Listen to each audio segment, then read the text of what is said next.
নবীর চেহারা মোবারকের দিকে তাকায় দেখে সর্বনাশ আপনি কি এই যে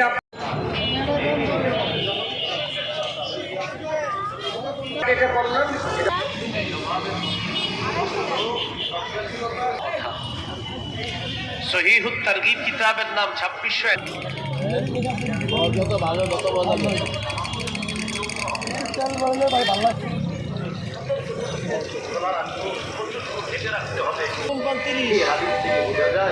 ইচ্ছা করে 2 বছর গোসল না করে সহিহ বুখারী বর্ণনা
বলেন যে লজ্জাশীল হলো যে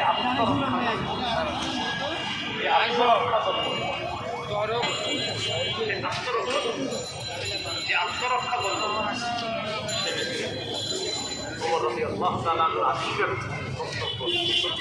বাংলা বলে লিখছেন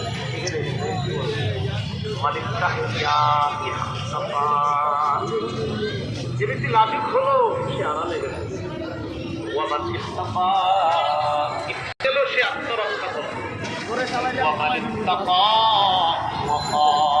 আপনি আত্মরক্ষা করলো সে বেঁচে গেল লজ্জাশীল হলো সে আড়ালে গেল যে আড়ালে গেল সে আত্মরক্ষা করলো যে আত্মরক্ষা করলো সে বেঁচে গেল। এর মানে একটা মানুষ আযাব গজব থেকে বাঁচার শ্রেষ্ঠ একটা উপায় হল লাজুক হওয়া, লজ্জাশীল হওয়া। লজ্জাশীলতার এই গুণটা সবাইকে আল্লাহ অর্জন করার তৌফিক দান। এইগুলো লজ্জার ব্যাপারে 14টি কথা,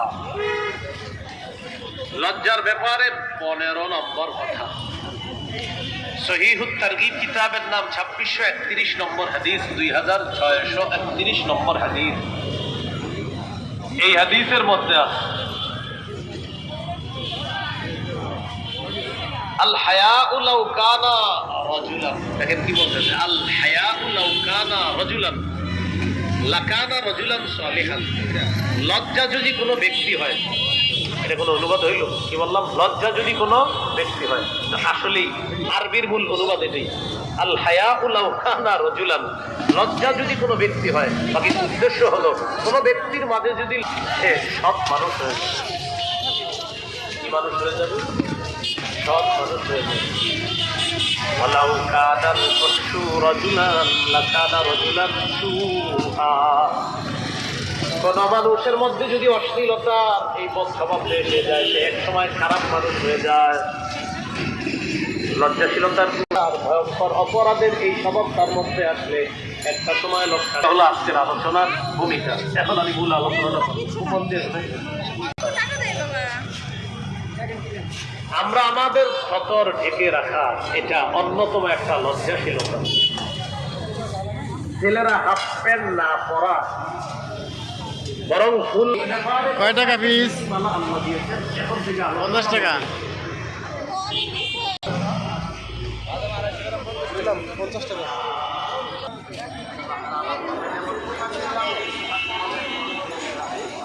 কয় টাকা করে পিস? 20 টাকা, 30 টাকা, 50 টাকা।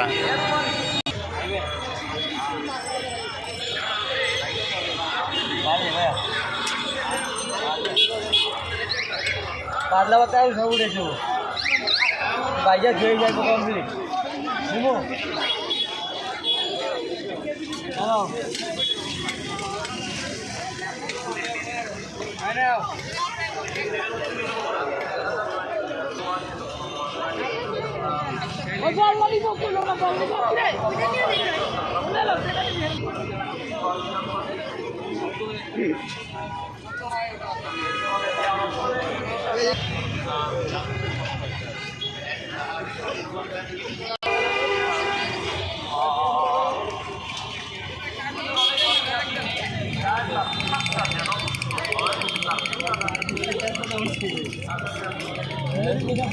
যত ভালো তত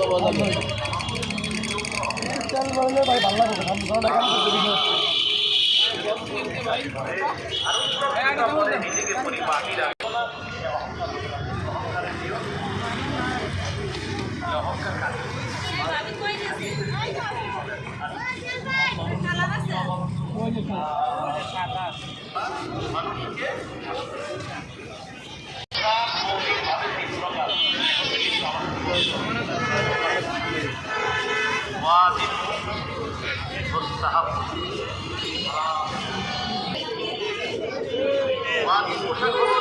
পোশাকে আপনার সতর ঢেকে রাখবে, এটুকু আবশ্যক।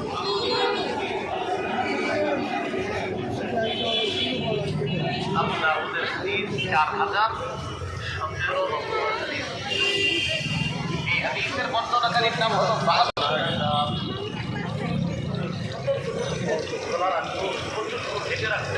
তাদের সামনে সতর থাকতেই হবে। তুমি তোমার স্ত্রী ছাড়া সবার সামনে সতর থাকতে হবে। তুমি তোমার স্ত্রী ছাড়া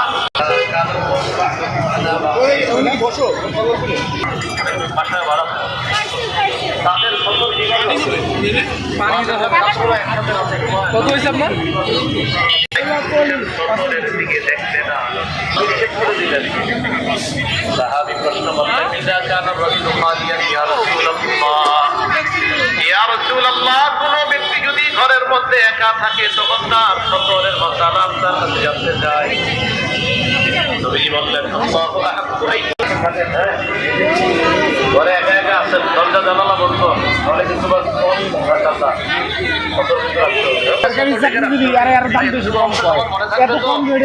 ভাই যারা আছেন ভালো করে ফোন রেখেছি।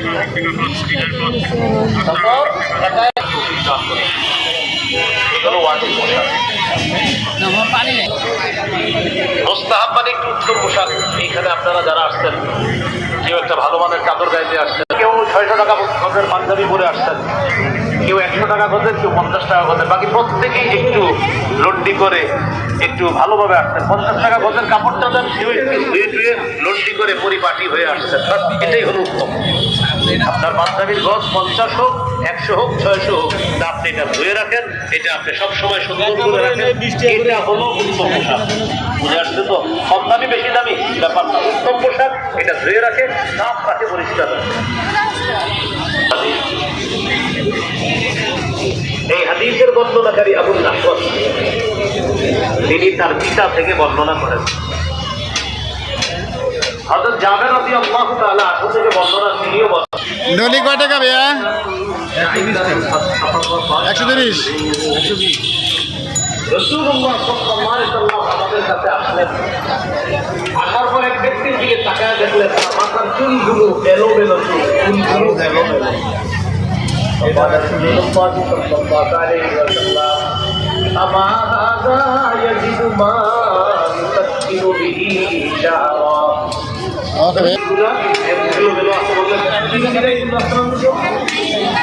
ورأى رجلا آخر عليه ثياب موثقة। আরেক ব্যক্তি তাকাইলেন, তাকায় দেখে তার শরীরে ময়লা পোশাক কাপড়গুলো ধোয়ার জন্য। মিষ্টি পান কত করে, মশলা পান? দেখে বললেন চিরুনি নাই সাঁতরানোর জন্য, কাপড় ময়লা দেখে 20 টাকা 10 টাকা পান।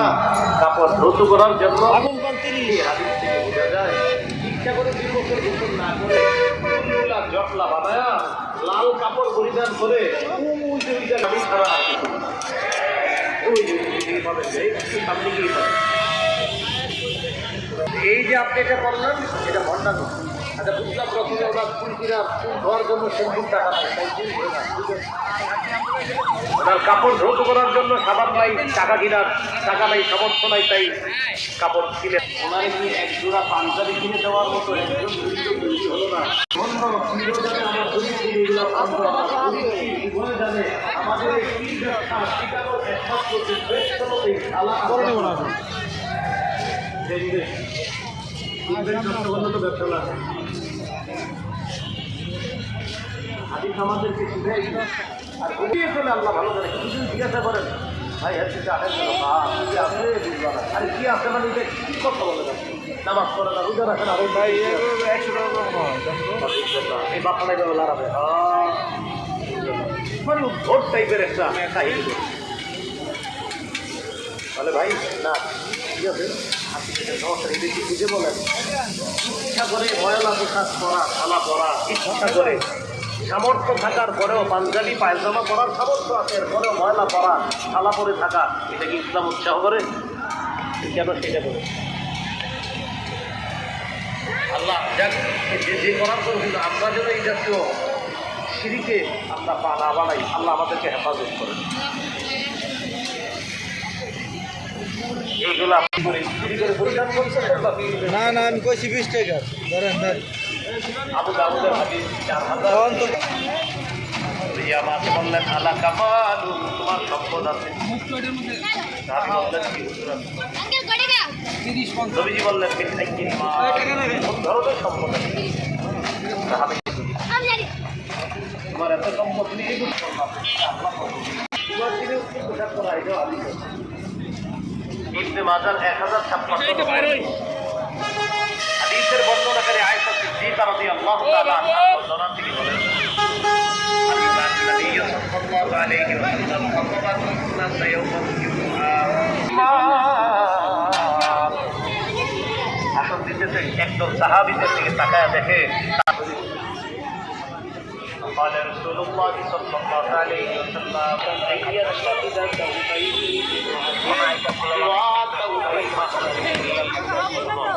তোমাদের যাদের সামর্থ্য আছে তারা জুমার নামাজের দিনের জন্য ঈদের নামাজ বিশেষ এই অথবা আমরা নামাজে যখন নর্মাল করি তখন একটু পোশাক করে নামাজে যাওয়া বলেন ইনশাআল্লাহ। আমাদের সময় পোশাক করবেন, এটা কোরআনে আমাদের 31 নম্বর আয়াত। এই আদর্শ ভালো সময় ব্যাগ পোশাক সুন্দর পোশাকে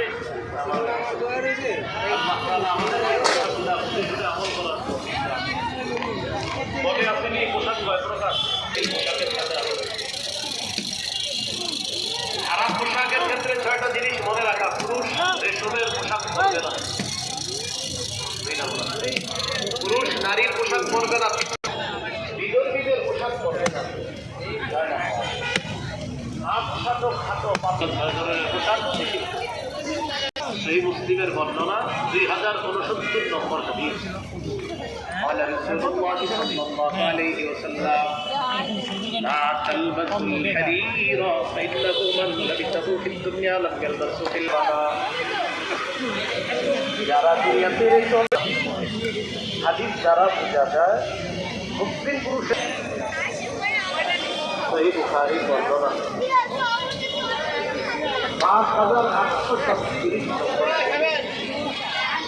বলে كان النبي صلى الله عليه وسلم أن بشر بخير عليه رسول وأن النبي عليه رسول الله صلى الله عليه وسلم